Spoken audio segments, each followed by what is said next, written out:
Егер де үйіңізде бір уыс қана фарш қалса, сол фарштан осындай өте дәмді мампар сорпасын дайындаңыз.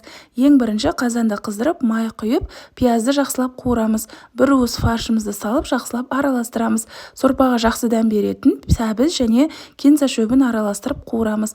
Аздаған томат пастасын, картоп, қара бұрыш, тұз, лапыр жапырағын салып, тағы да бір араластырып, үстінен салқын су құйып, жақсылап қайнатамыз. Бұл жерде сорпа тез піседі. Және де қамыр кесіп жайып отпай, осы кеми өнімінің мампарға арналған кеспесін пайдаланатын боламын. Тез піседі, нағыз үй кеспесіндей болып шығады.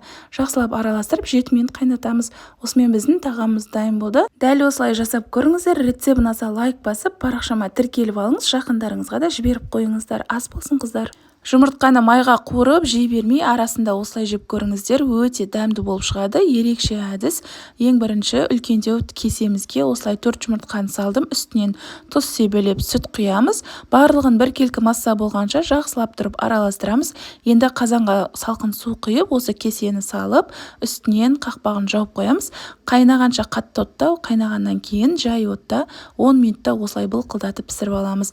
Таңғы ас одан сайын тойымды болу үшін мен осындай хейм өнімінің паштетін пайдаланамын. Қытырлақ нанға жағып жесеңіз өте дәмді болып шығады. Жұмыртқа суығаннан соң осылай бөліктерге бөліп, тәрелкеге салып ұсынамыз. Рецепт ұнаса лайк басып, парақшам пайдалы, тіркелуді ұмытпаңыз. Міндетті түрде осылай жасап көріңіздер. Баршаңызға ас бол. Дәл осы чебуректің қамырын морозильникке де сақтауға болады.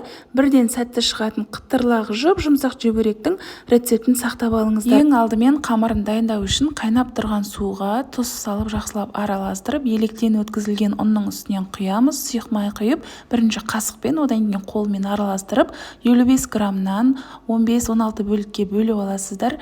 Одан кейін бетін жауып пакетпен қойып қоясыздар. Салмасына сыр мен укропты пайдаландым. 10-15 минут өткен соң қамыр осылай тегіс әдемі жайылады.